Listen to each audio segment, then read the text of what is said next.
Alright guys. Hey everybody, Evil E here with the other half of our channel. And today we're going to talk about Funko Pops. So, I think first off we're just going to start with our pickups. You go first.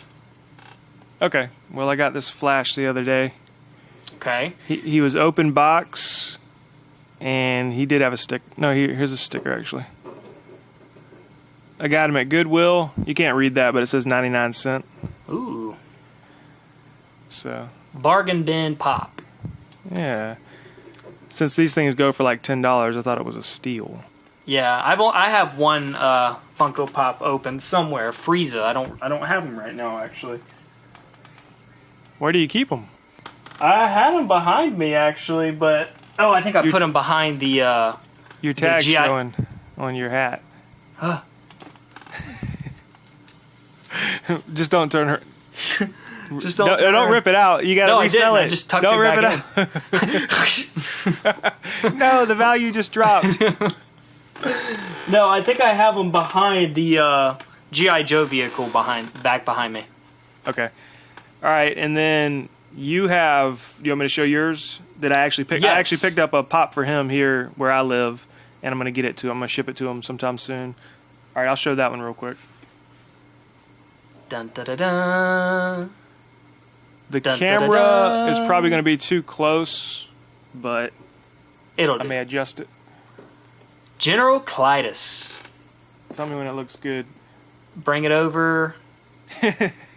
I'm looking at a reversed webcam Over. here. The other way. Oh, the other way. The other way. The other way. Here we go, folks. Yeah, that'll do. So, There we go. for people that don't know, General Cleitus is from Flash Gordon, the 80s rendition of the movie, and probably my favorite character in the entire movie. He kind of doesn't do much, but the look of him, the gold skeleton mask and the one gold arm, he was just really cool for the time, and today even. Yeah, he's kind of like a gold Doctor Doom or something. Yeah, basically. And I haven't had any luck finding him over here in Atlanta, so that was a nice little pickup. Yeah. I actually got him at the same store that two of the people that we watched, Jetta Patrol and Greg Cook Photography, they came to Savannah for a Comic-Con here called Mega Comic-Con. Yeah, Savannah Mega Comic Con. Yeah, and then they went to this little comic book shop, and they did like an episode in there. You can watch that, but I went there after they had kind of showed that place because I didn't even know that place sold Pops, and I found General Cleitus there. He was like, I might have seen one other one there, and I don't know how rare he is. I mean, Not very on the app on Stashpedia. He varies in between $9 and $10. So yeah. he kind of goes up and goes down as like a median price. I guess is about $9 for him. Yeah, and it's kind of like when they say rare. I mean, are we going off of like how much he's worth, and we're saying that's how rare he is, or is it like some things are rare, they're just not worth anything? Like they were printed in lower numbers, but they're still not worth anything. Yeah, honestly, I don't know. I think the Cleitus is vaulted, so they don't make any more of them, as far as I know. And in Atlanta, like I said, I haven't seen him or anyone from Flash Gordon actually. So, I mean, I guess by rare, let's go by with if we see them or not. Yeah, that's what I'm going off of. Is Yeah. like I haven't seen him before, so I was kind of thinking, ooh, like Yeah. I might need to get him while I see him, or I might not get the chance next time. Okay, All what right. other pickups you got? All right, I'll show. Hold on, I'm gonna have to move Cleitus and swap him out.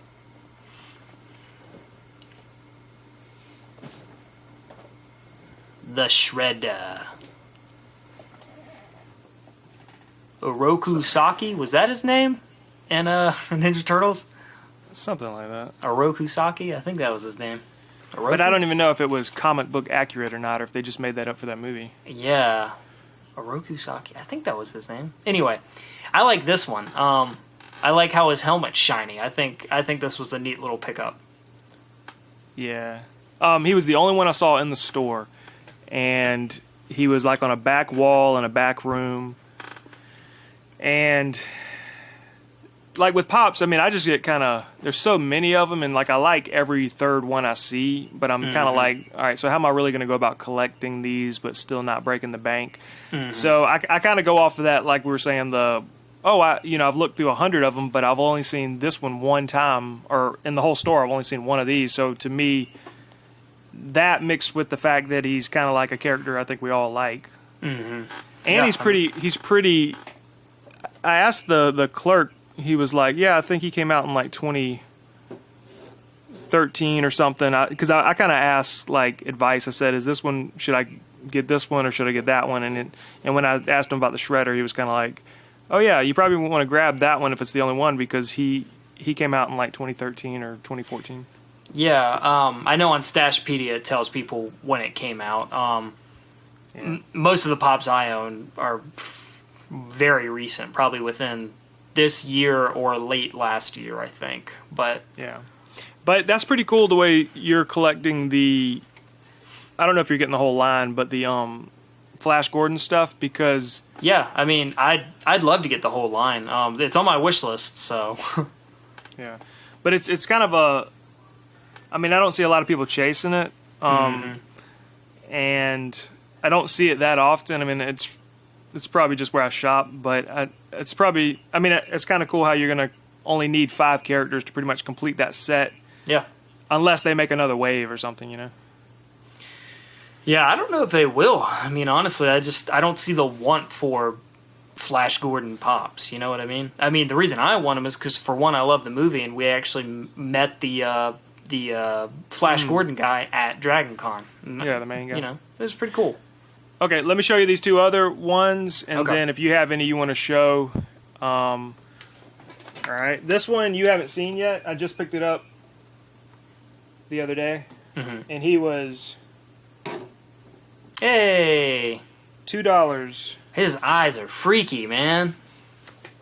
Yeah, I couldn't pass him up, man.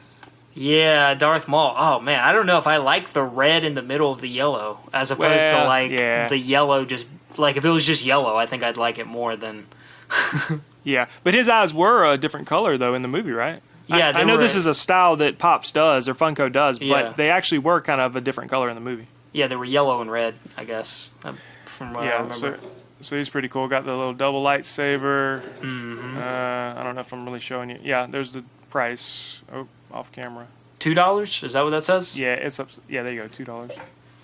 And I wondered for a minute. I was like, oh, is this a fake? Because I know some people say there's knockoffs, but either way, I would still get the knockoff just because I think there's a market for that too, or not just a market like I'm going to resell anything, but like, I mean, if there's a cool toy you like and you can't necessarily find the toy or can't afford it for some reason, I would still get the knockoff just because it looks just the same to me. Yeah, I mean, it's no. Yeah, I mean, if they made knockoff Pops of just like, I don't know,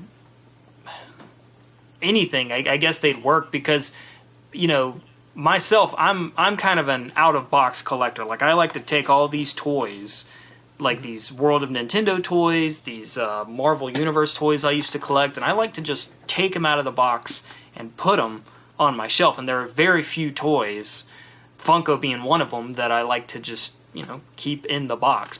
And now if I didn't have to worry about any sort of value or anything like that, which is like a double-edged sword, because, you know, you care about like, oh, that's a Pop that's worth, you know, $30 right now, so I don't want to take him out of his box. But then it's also like, well, it's a toy. You're kind of supposed to do that stuff, I guess. Well, that one guy, the guy that's on the Netflix special, you still need to watch that. Yeah.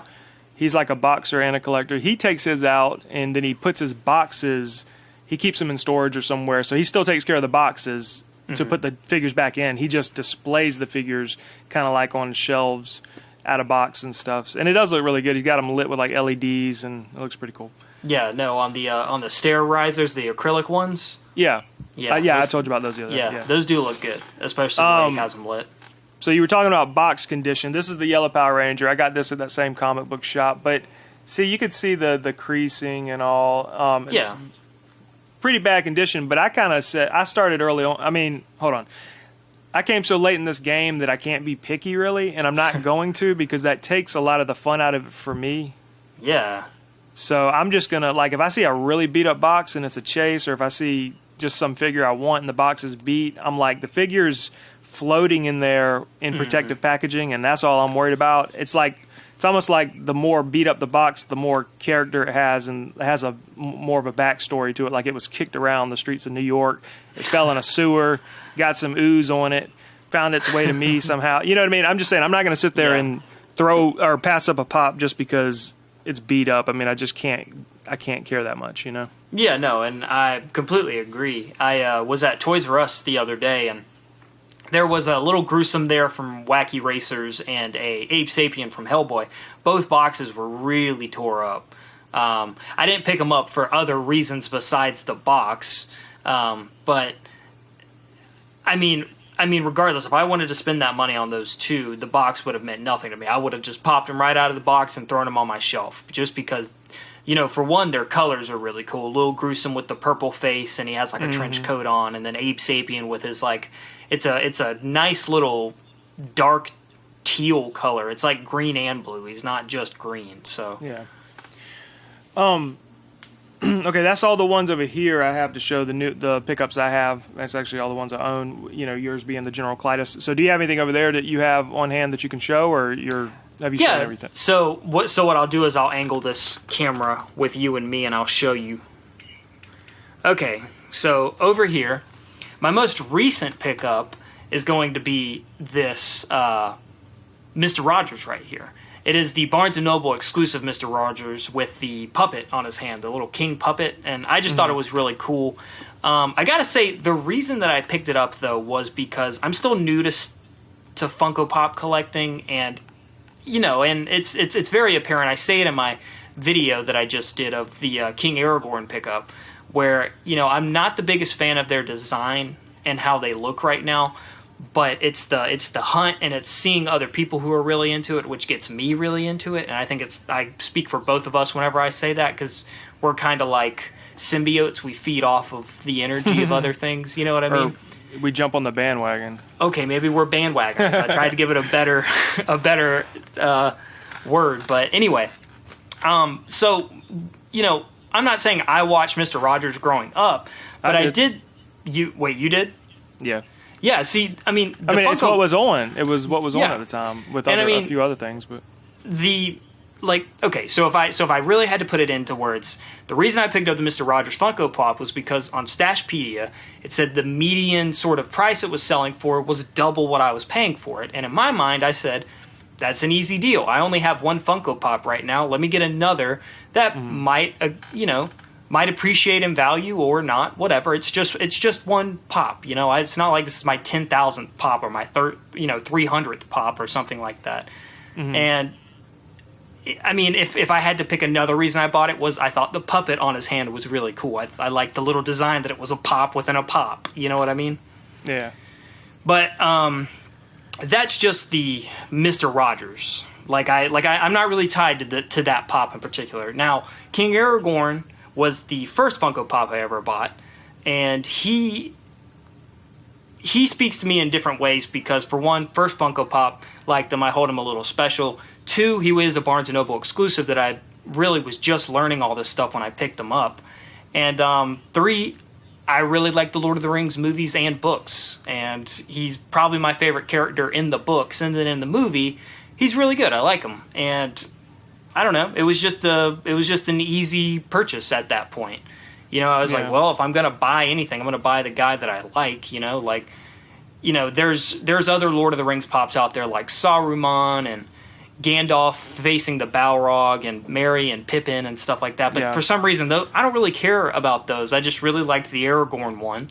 And then, you know, of course, another thing was the Stashpedia thing where, you know, his value was twice the value of what I bought him for, which that is slowly starting to shift now for me to where it's like I can't just be buying pops because of that. If I'm going to buy a pop, I'll probably just start buying what I want, because you can watch all these channels out there, like that one guy who's in New York, Pop for the Fun of It or something like that, his channel.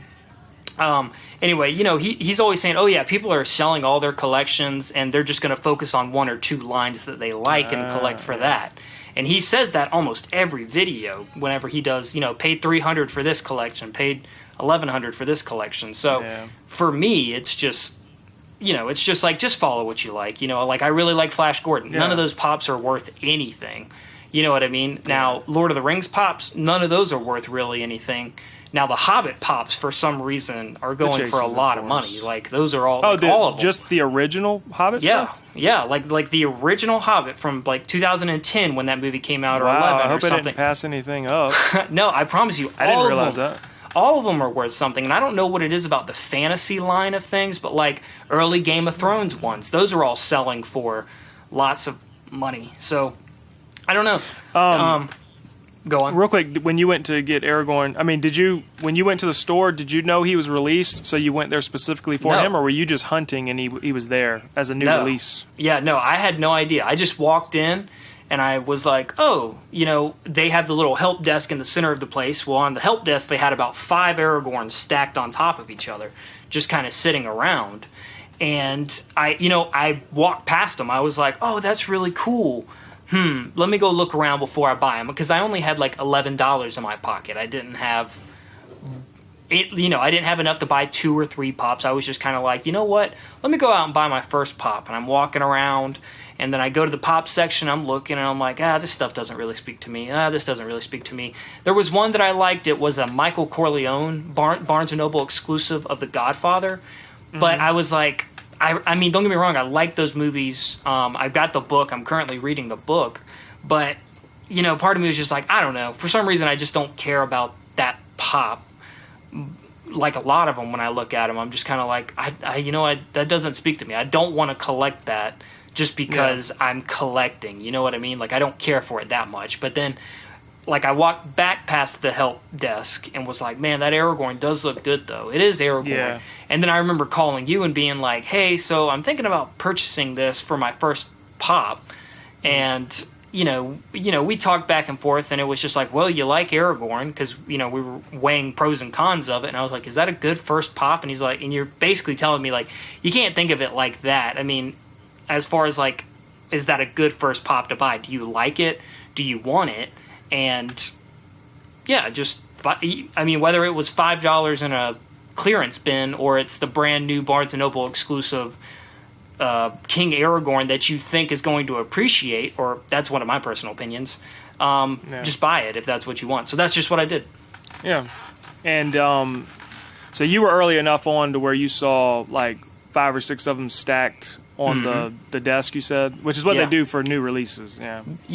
I mean, there were a bunch, and then just this last week or two, I was going around to Barnes and Nobles, and of course to the one Toys R Us I go to, and there are no more. There's no more King Aragorns. I don't see them anymore. I see normal Aragorn, and I see a couple of other Lord of the Rings pops, but that's it. Just no more King Aragorn. So I guess everybody snagged them up. Yeah. Let's see. And that's it for my pickups. I don't know if I said that. Yeah, that's everything. But, okay. Yeah, that's it. I've only jumped in. I've only dipped my toes into this really because I've only bought 2 pops.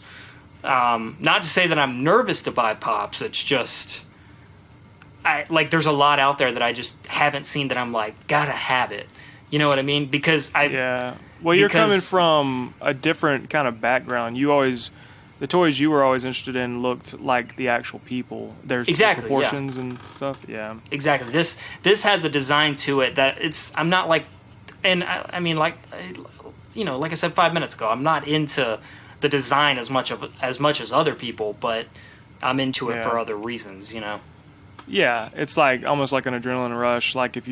It's just a game of chase almost, not really chase to sell, but chase to collect, with the added value of that it could possibly be worth more than the somewhat pricey $10, $12, or even $15 we've seen for these things, which, they're great. And so I kind of think where we are with this, it's they don't look all that realistic.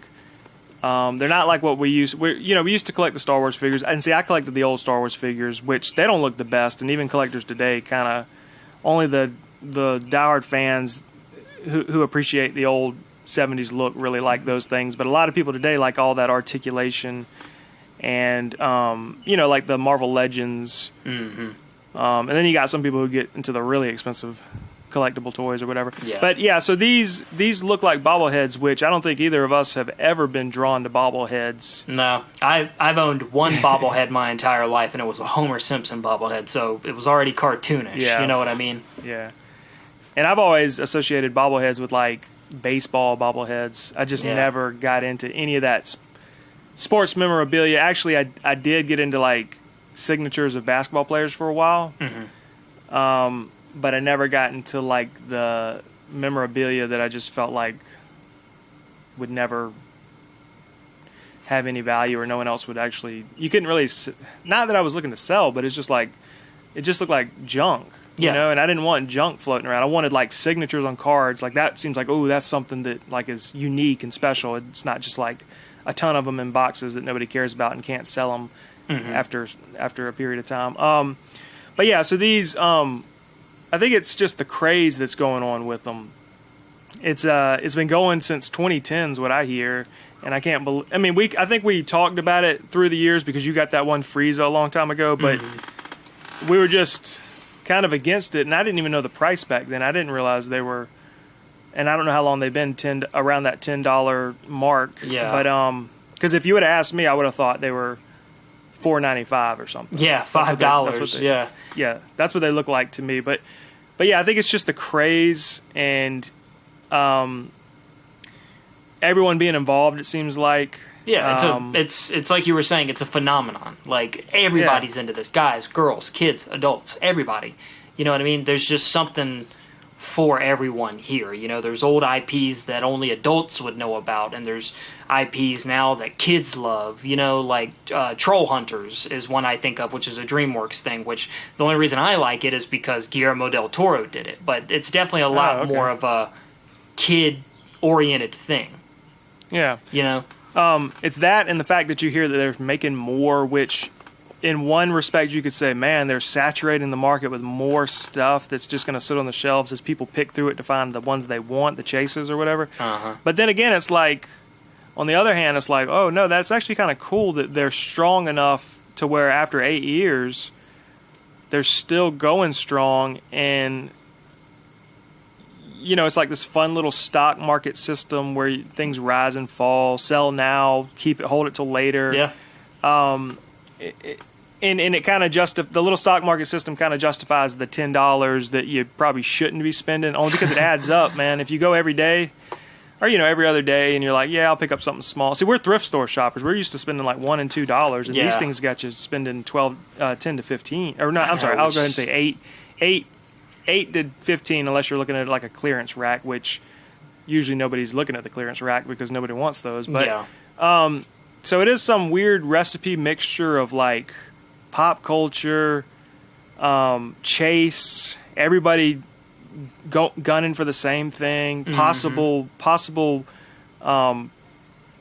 profits to be made. You actually brought it up, but it feels like a real life Willy Wonka. You know what I mean?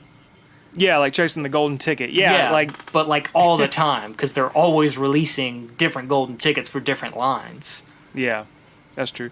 So yeah, I guess all that is kind of what makes us look past this stylized art style we'd never really be drawn towards, because there's a ton of these little cutesy things out there now, you know? Yeah. Real quick, I wanted to touch upon the prices just very quickly.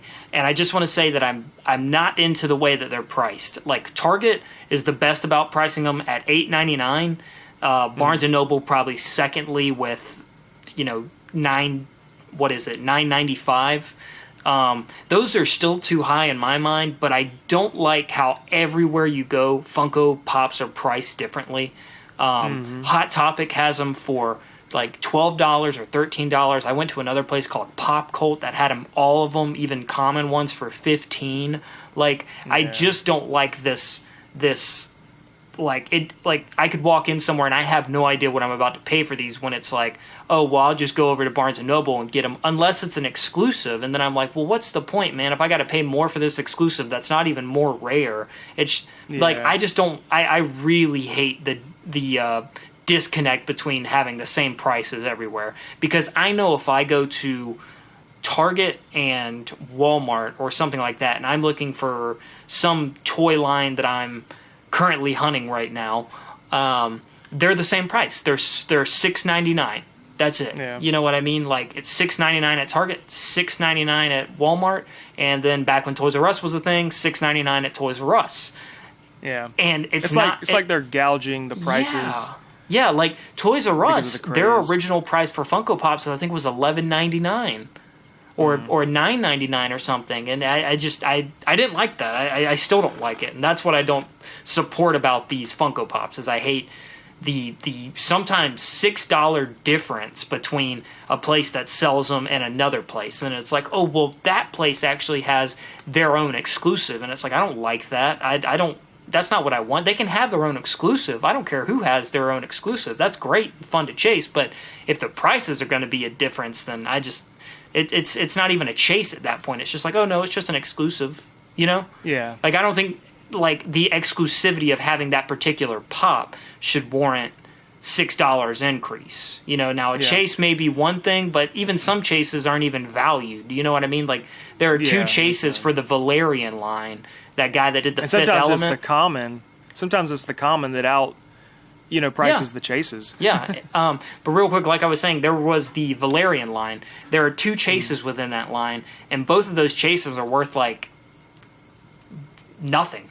It's like $6 chases. Like, no one cares, you know? No chase left behind, though. We know to grab it if we see it. That's our mentality. It doesn't matter. We're just like, no chase left behind. I don't even know or care what this figure is. But that's a pop culture community motto. They came up with that, and I seconded it. Now, I did see somebody pass up a chase just because the box was beat. Ugh.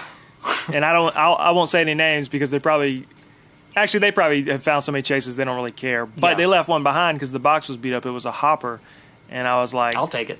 Oh man, I would have gotten that just because the sticker. I mean, yeah. But yeah, okay. So I guess that does it for this video. I mean, we're already almost 30 minutes down into this. We're going to be doing videos like this about once a week, guys. So tune in maybe Wednesdays or Thursdays where we are going to talk about, Funko Pops, our pickups, kind of the current state of things, how's the economy going for Funko Pops, so to speak. But thank you so much for tuning in, guys. Remember to like, comment, or subscribe, and we will see you next time. Say bye. Bye. Bye.